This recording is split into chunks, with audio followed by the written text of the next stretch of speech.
Mesdames, Messieurs, bonjour et très heureux de vous retrouver dans ce 13h au Bénin. Voici pour vous le sommaire. Le Bénin, le programme des Nations Unies pour le développement et le Royaume des Pays-Bas s'engage à lutter contre la radicalisation, l'extrémisme violent et le terrorisme. Dans ce cadre, il a été procédé au lancement officiel d'un projet de cohésion sociale au profit des populations des départements du Septentrion.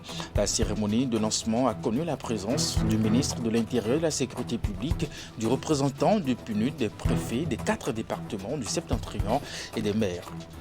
Ensuite, les fils et filles Natemba de l'arrondissement de Roukayo dans la commune de Kouandé ont célébré ce samedi Yopaka, la fête du Petit Mille, encore appelée la fête des moissons, une réjouissance culturelle et cultuelle qui permet chaque année à ces petits fils de Kabar de remercier Dieu et les membres des ancêtres, en l'occurrence la divinité Tchampa, pour les avoir aidés à faire des récoltes. Cette 7e édition est à suivre dans un instant. Et puis enfin, le député Salifou Issa a soufflé 60 bougies en un anniversaire célébré dans sa circonscription électorale avec ses militants et ses partisans. À suivre en fin d'édition le résumé de cette célébration.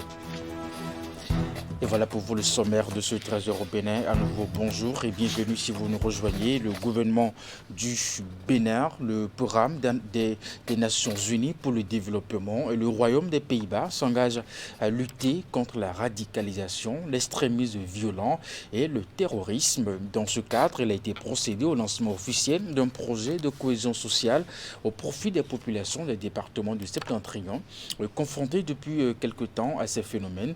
La cérémonie de lancement de ce projet s'est déroulé dans la salle de conférence de l'hôtel de ville de Parakou en présence du ministre de l'Intérieur, de la Sécurité publique, du représentant du PNUD, des préfets des 4 départements du Septentrion, mais aussi des maires. Voici le reportage d'Epiphan Tchabi, Socrate Dantolé. Face à la radicalisation, l'extrémisme violent et le terrorisme au Bénin, le gouvernement, à travers le ministère de l'Intérieur et de la Sécurité publique et ses partenaires, dont le programme des Nations Unies pour le développement et l'ambassade du Royaume des Pays-Bas mutualisent leurs efforts pour renforcer la résilience des populations des départements septentrionaux confrontés depuis quelque temps au phénomène. Le projet de lutte contre la radicalisation, l'extrémisme violent et le terrorisme au Bénin est entré dans sa phase active. Ce projet vise à faire prendre conscience aux communautés à la base de la nécessité de travailler à consolider la cohésion sociale et à éviter à exacerber les conflits latents. Avec ce projet d'une grande pertinence du point de vue socio-économique, il s'agit résolument d'aller de l'avant dans l'adoption d'une réponse concertée et résiliente à l'impact social du phénomène de la radicalisation, l'extrémisme violent et le terrorisme. Mesdames et messieurs, chers invités, votre présence dans cette salle témoigne de votre engagement à contribuer au succès de ce projet. C'est l'occasion de dire mes remerciements au programme des Nations Unies pour le développement, pour l'accompagnement du Bénin dans la réalisation des objectifs de développement durable et particulièrement dans la prévention de l'extrémisme violent. Je tiens également à féliciter le Royaume des Pays-Bas pour s'être positionné au financement de ce projet. Le projet vise également à renforcer les mécanismes de dialogue et de compréhension entre les différentes communautés, particulièrement entre les éleveurs et agriculteurs souvent confrontés à la transhumance et aux problèmes liés à la gestion des ressources naturelles. Un projet auquel souscrivent avec conviction le programme des Nations Unies pour le développement et le Royaume des Pays-Bas. La prévention des conflits est une priorité fondamentale car elle permet de sauver des vies, de préserver les acquis du développement, de transformer structurellement les économies et de construire de meilleures perspectives de développement pour la réalisation des objectifs de développement durable. C'est pourquoi le PNUD, en tant qu'organisme principal de développement des Nations Unies, a toujours été à l'avant-garde des efforts visant à favoriser le développement humain durable. Pour la coopération néerlandaise, lutter la pauvreté, réduire les inégalités et renforcer la cohésion sociale sont des priorités. Et cela est exactement pourquoi l'ambassade priorise le nord du Bénin, les départements d'Alibori, Atokora, Bogou et Donga. Les bénéficiaires directs de ce projet sont le gouvernement du Bénin à travers les 4 départements du nord du pays. Il est financé à hauteur de $3062 américains et va durer 3 ans. Les rideaux sont tombés samedi dernier sur l'atelier d'évaluation des élections du 8 janvier organisé par la Commission électorale nationale autonome Sénat. Pendant 4 jours, les acteurs impliqués dans l'organisation de cette élection ont passé au peigne fin le processus électoral qui a conduit à l'élection des députés de la 9e législature. Au terme des travaux qui se sont déroulés dans un hôtel de la ville de Parakou, les responsables de la Sénat sont satisfaits de la qualité des échanges, mais aussi des propositions faites par les participants pour les échéances à venir. Reportage. Pendant 4 jours, la Commission électorale nationale autonome Sénat, les parties prenantes et les partenaires techniques et financiers de l'institution ont passé en revue le déroulement des législatives du 8 janvier 2023. Communication, meublé de débats, travaux de groupe, concertation collective et amendement des différents rapports proposés. Ainsi se résument les activités qui ont meublé ces 4 jours de réflexion. Les points forts de cette échéance électorale, les difficultés, les perspectives, mais aussi des recommandations ont résulté de ces échanges. Il y a eu plus d'une dizaine, n'est-ce pas moi, de recommandations qui ont été faites au niveau, à l'adresse de la Sénat, je crois 5 ou 6 à l'adresse du gouvernement, autant à l'adresse de l'Assemblée nationale, où il est demandé qu'il y ait, si possible, peut-être après la mise à l'épreuve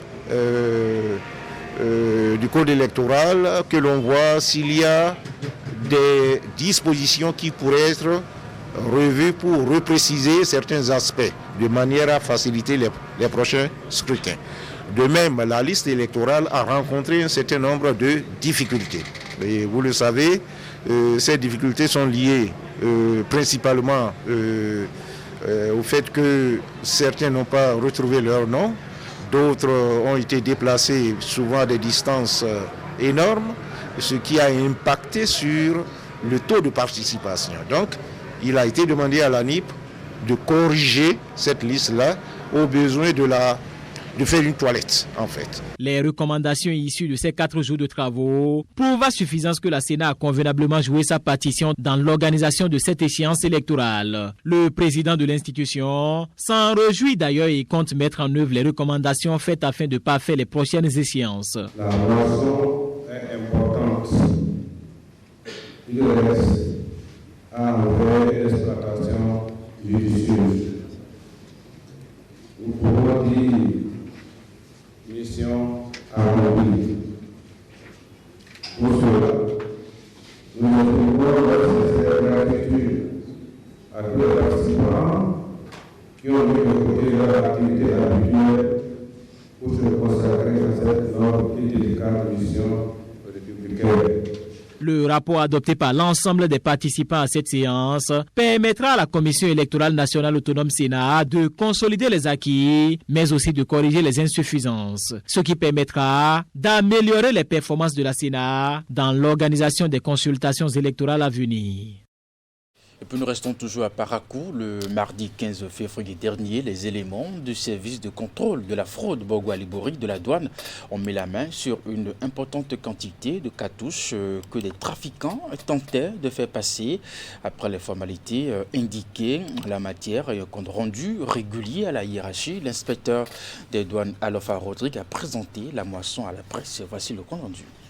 15 000 cartouches de fusils de chasse, dont 13 500 cartouches calibre 12 de marque Red Star, 1000 cartouches de calibre 12 de marque Buckshot et 500 cartouches calibre 26 de marque Rio Gamelord, présentées à la presse ce vendredi matin.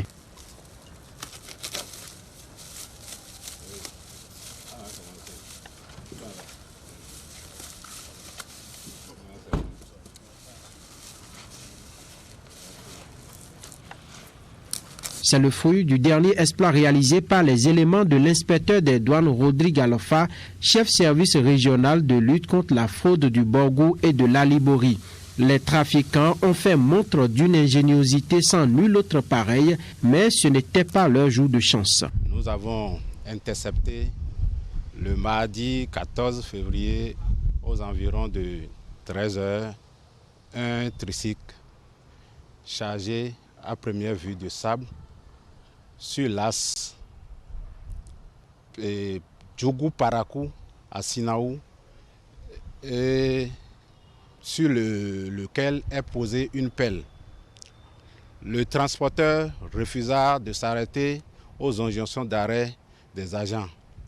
Il s'en est suivi une courte poursuite au cours de laquelle ce dernier a pris la fuite en abandonnant le tricycle ainsi que son contenu. Les cartouches à raisonner ainsi que l'engin à 3 roues qui servait pour le transport sont gardés à la direction régionale Borgo-Alibori des douanes. Une procédure subséquente sera engagée suivant les instructions du directeur général des douanes.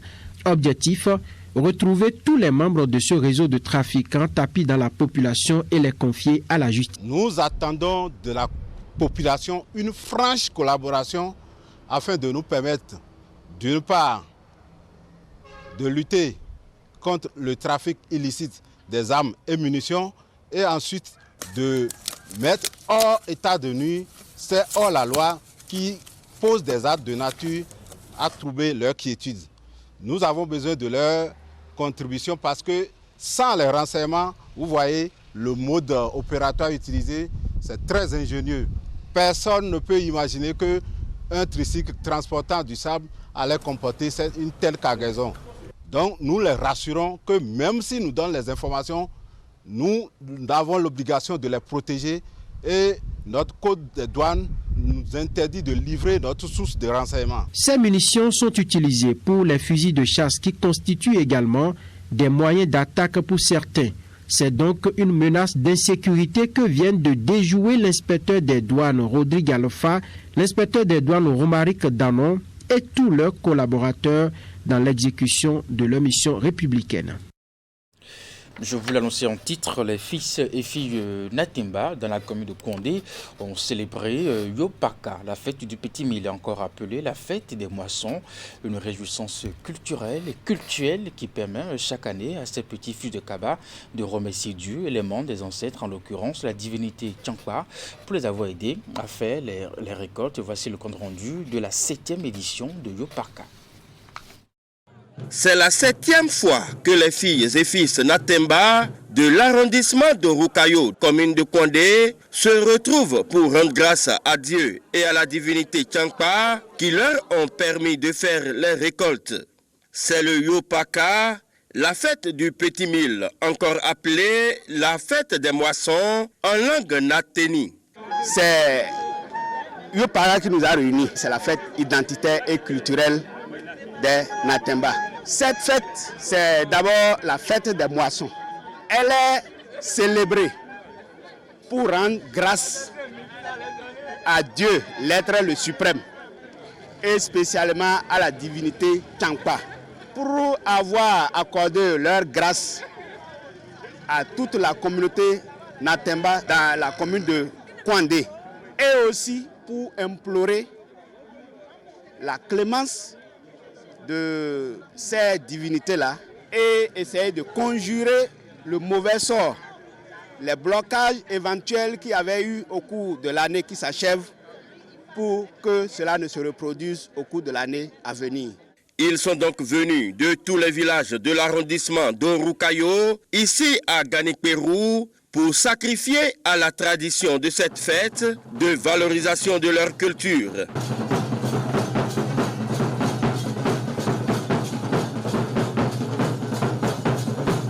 Occasion pour la Commission nationale linguistique Nateni d'encourager cette initiative qui devra se perpétuer. La Commission nationale linguistique est de cœur avec vous et prie que cette fête qui est en train d'être organisée soit toujours continuelle et que la relève soit également acceptée par nos parents. Et nous croyons que cette culture que vous êtes en train de développer sera archivée pour permettre à la génération montante de mieux s'entretenir et de garder ce cap que nos parents nous ont enseigné. Première autorité de la commune et natif de Roukayo, le maire de Kondé s'est réjoui pour cette fête qui s'agrandit d'année en année. Cette fête, actuellement, après la fête de la Kani, c'est la deuxième fête qui rassemble tous les vices parlant la même ethnie. Et je souhaite bien que nous puissions nous unir davantage pour garder le flambeau très haut, pour que désormais, nous puissions recevoir, je dirais même l'appui, pourquoi pas du Fonds d'aide à la culture, et pourquoi ne pas songer à la rendre nationale. Cette fête, c'est la nôtre. Nous n'avons aucune raison que cette fête sombre. Nous devons chaque année donner le meilleur de nous-mêmes, montrer cette union qui existe entre nous pour que cette fête soit la meilleure de nos fêtes. À la fin des manifestations riches en animations culturelles, différents repas à base du petit mil ont été dégustés dans une ambiance fraternelle.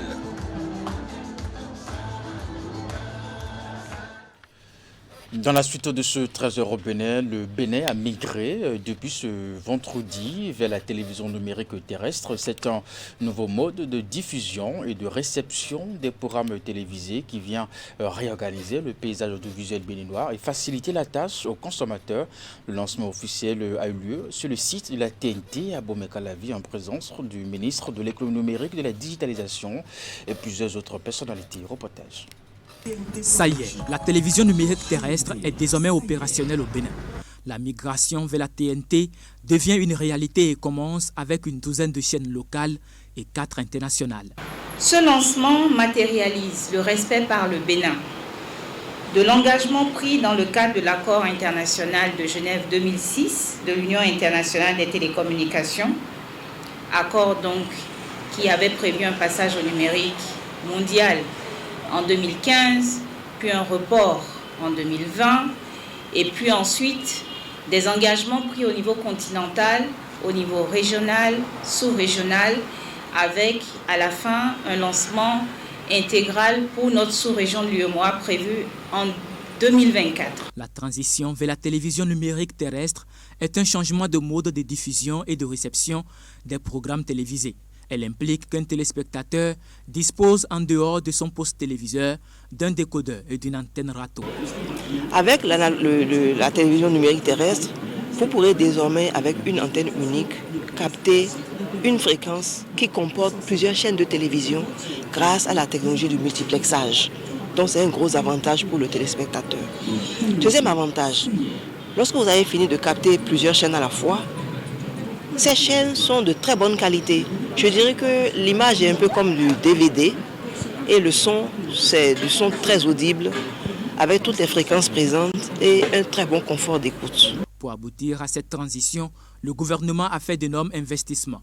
En témoigne la construction de 29 sites de réseau de diffusion sur l'étendue du territoire national avec des équipements de dernière génération. Mieux, l'État béninois a également pris des mesures sociales afin que la TNT soit accessible à toute la population. Tout d'abord, il a décidé d'exonérer des droits de douane et de la TVA sur les équipements de base nécessaires à la réception de la télévision numérique terrestre. Ensuite, il a fixé des prix plafonds pour la vente des équipements composant le kit de réception. Et la troisième mesure, c'est la décision de choisir le mode de diffusion free-to-air. Free-to-air, donc un signal non crypté avec un bouquet de base accessible sans abonnement. Après l'acquisition du décodeur, le téléspectateur n'aura plus à payer d'autres frais supplémentaires. La distribution des décodeurs et de l'antenne est assurée sur le territoire national par les sociétés Cyrus et TCE Bénin, 2 structures réputées dans le secteur au plan international. Direction Bembereke où se tient la 8e édition des Journées de la Mutualité, une initiative de l'Union communale des mutuelles de santé de Bembereke avec le soutien de l'ONG APROSOC, Action pour la protection sociale et des partenaires techniques et financiers. La cérémonie de lancement s'est déroulée dans la salle de cinquantenaire de l'hôpital évangélique de la ville en présence des organisateurs, du président du conseil économique et social natif de la localité et parrain de l'événement, des autorités politico-administratives ainsi que des populations sorties. Nombreux reportages de Jacques Degbé, Socrate d'Antony. C'est par cette géante caravane à travers la ville que sont lancées les hostilités de la 8e édition des Journées de la Mutualité de Bembereke. De l'hôtel de ville jusqu'ici dans la salle du cinquantenaire, les mutualistes ont porté haute les couleurs de leur organisation. En acceptant de prendre part à la 8e édition des GMB, vous avez accepté d'apporter votre contribution aux réflexions pour accompagner le développement du jeune mouvement mutualiste béninois, avec pour objectif l'amélioration de l'accès des populations aux soins de santé de qualité à coût abordable.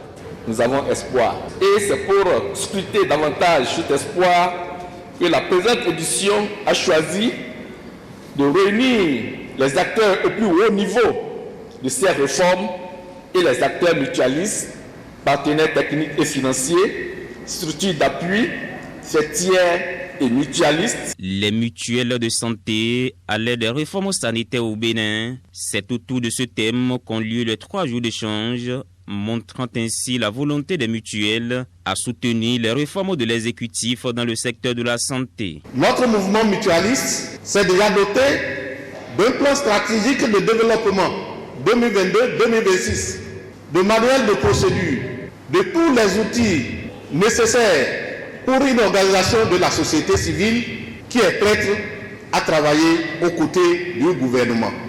Nous attendons alors que le gouvernement nous identifie, nous oriente en ce qui concerne la place des mutuelles dans l'opérationnalisation de l'âge. Mes collègues et moi-même sommes très heureuses de nous retrouver à nouveau pour cet événement d'envergure que sont les journées de la mutualité de Bembereke. Cette manifestation est pour les mutualistes d'ici et d'ailleurs une occasion de faire du bruit pour faire connaître les mutuelles de santé. À travers ces journées organisées chaque 2 ans depuis 2007, il s'agit en clair de mettre en exergue l'importance des mutuelles de santé dans la couverture sanitaire des acteurs du secteur informel et des populations rurales. Je voudrais saisir aussi cette tribune où je me trouve en ce moment, à Bembereke, pour clamer mon engagement à accompagner les initiatives des mutuelles de santé sur tout le territoire national. Alors je voudrais inviter toutes les filles et tous les fils de la commune de Bembereke et environ à croire au mutuel avantage des mutuelles de santé et d'y adhérer massivement. Plusieurs communications seront présentées au cours des 3 jours que va durer l'événement, avec à l'arrivée des résolutions allant dans le sens de l'amélioration de la couverture sanitaire des plus démunis. Ce dimanche 19 février, le député Salifou Issa a soufflé 60 bougies, un anniversaire célébré dans sa circonscription électorale au milieu de ses militants et sympathisants. C'est le foyer Daouda Fati Laraba de Manonville qui a abrité les manifestations. Suivront le compte rendu. Danse, animation folklorique, défilé de chevaux, échange de vœux et bien d'autres. Voilà ce qui a meublé ce 60e anniversaire de naissance du député Salifou Issa ce dimanche. Les populations de Malanville, Kandi et Karimaman n'ont pas voulu passer sous silence ces 60 ans de leur leader charismatique. C'est alors autour de cette grande foule que l'heureux sexagénaire a rendu grâce à Allah pour cette faveur qu'il lui accorde. Merci population de Manaville, Karimama et Kandi. Je suis heureux de venir partager ce repas avec moi pour mes 60 ans. Je suis venu à Manaville parce que Manaville nous a soutenus. Karimama et Lai nous a soutenus. Kandi aussi et Lai nous ont soutenus. Aujourd'hui, je suis fier de cette population de Manaville, de Karimama et de Kandi. Cette grande réjouissance a très tôt pris l'allure d'un meeting politique. Et face au combat de développement entamé pour changer l'image des villes qui composent la première circonscription électorale, l'heureux du jour, face à tous, implore la clémence d'Allah de lui donner l'énergie nécessaire pour ne faillir à aucune mission. Et s'il plaît à Dieu, je vais leur prouver que moi je ne suis pas un bâtard. Pour le reste de ma vie, je vais travailler pour eux. Je vais travailler pour Manaville, je vais travailler pour Karimama, je vais travailler pour Kandi. Voilà donc l'annonce que j'ai vraiment pour eux aujourd'hui, pour mes 60 ans. Il finit par rassurer les uns et les autres quant aux engagements pris. Et face à cela, chacun à son niveau est appelé à garder sa sérénité absolue. De quoi ils ont peur? D'avoir seulement peur de Dieu.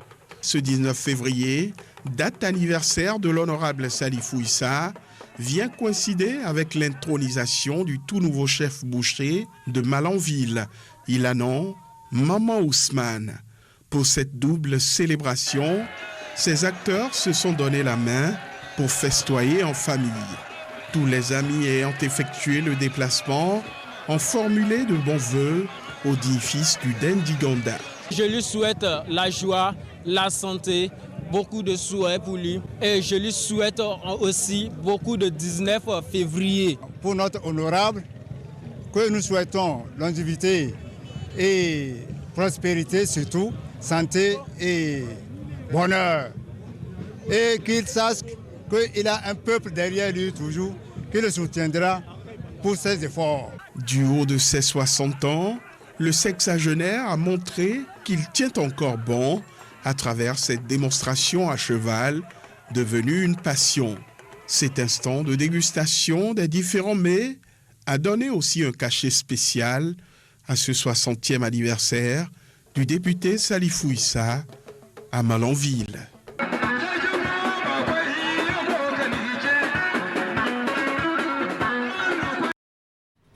Et pour finir ce 13h au Bénin, pendant que le Festival international des arts du Bénin suivait son cours, le groupe Empire, initiateur de cet événement, lance officiellement un nouveau service au profit des artistes du Bénin et d'ailleurs. Il s'agit de Black Music Industry, une toute nouvelle maison de production mise en place pour accompagner les artistes, toutes catégories confondues, dans leur carrière. Tidi Goudalo, Elvis Tenoua. Black Music Industry se positionne aujourd'hui comme le label du groupe Empire. Black Music Industry, une toute nouvelle structure pour accompagner toute catégorie d'artistes. C'est un nouveau-né du groupe Empire que dirige Ulrich Adjovi, qui est destiné aux artistes musiciens, plasticiens, cinéastes et bien d'autres. Black Music Industry sera spécialisé dans la production audiovisuelle, dans l'édition musicale, dans la diffusion, dans la promotion, dans le booking, dans le management artistique. Le concerto désormais sera ouvert du 1er janvier jusqu'au 31 décembre afin de faire circuler, programmer des artistes, pas en playback, mais des artistes en live où tout le dispositif est déjà là. C'est-à-dire que l'artiste arrive, n'a plus besoin de communiquer, n'a plus besoin de réfléchir, l'espace est là, la sonorisation, le podium est là, la lumière est là, tout est là. L'artiste se déplace juste pour venir prester afin de pouvoir démontrer ce qu'il sait faire. La nouvelle maison de production Black Music Industry se veut donc un espace de production et de diffusion des œuvres artistiques. Elle ouvre également ses portes à toute forme de collaboration avec d'autres labels pour que rayonne la musique africaine. Notre objectif ne sera pas de récupérer l'artiste dans les mains de cette maison de production, mais de signer un partenariat et d'associer notre expertise pour permettre à ce que l'artiste qui est dans ce label puisse reconnaître le succès à travers les expériences que nous avons. Je rentre en tant que label avec M. Amoussou, mais je vais me faire on va dire, je vais me donner le rôle d'aller convaincre certaines personnes qui ont de l'argent, de leur faire comprendre que dans la musique, on peut gagner beaucoup d'argent. Parce que les hommes d'affaires ne croient plus à l'écosystème de la musique. Il faut trouver le moyen de leur faire comprendre qu'aujourd'hui, avec la digitalisation de ce secteur, avec toutes les plateformes qui existent, il y a possibilité de gagner beaucoup d'argent dans la musique. Pourquoi nous avons donné le mot Black Music Industry? Je pense qu'aujourd'hui, l'écosystème africain doit avoir son industrie. Sans industrie, on ne peut rien créer, on ne peut pas gagner d'argent. L'artiste ne peut pas vivre de son art sans industrie. L'annonce de création du label Black Music Industry intervient pendant que le Festival international des arts du Bénin suit son cours. Une conférence débat qui a porté sur la thématique « Le Bénin dans l'écosystème du digital africain » précède le lancement officiel des activités de Black Music Industry. Mesdames, Messieurs, c'est la fin de ce 13h au Bénin. Retrouvez après moi à 16h votre bulletin d'information. 19h30, bien entendu, la grande édition de la soirée avec William Cliquant. Jusque-là, portez-vous bien et puis à très bientôt.